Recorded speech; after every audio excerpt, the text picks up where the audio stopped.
Hello, in this video I'm gonna show you how to record the screen on iPad mini 7th generation. In order to do that, you will need to use the control center. You can of course open it by swiping from the top towards the middle on the right side of the screen.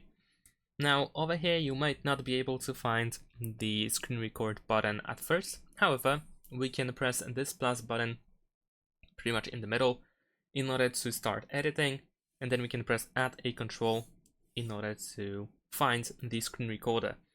And it should look like this. In my case, it is located over here. I can press on the button in order to add it. Of course, I can change the size of it as well. So as you can see now, it says screen recording.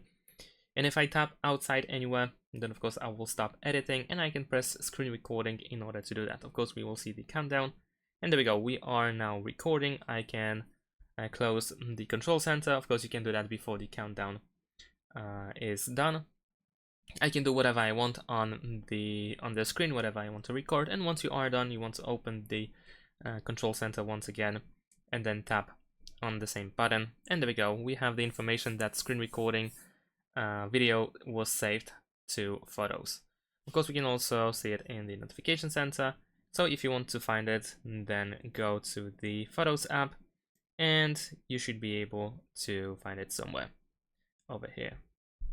And that's pretty much it.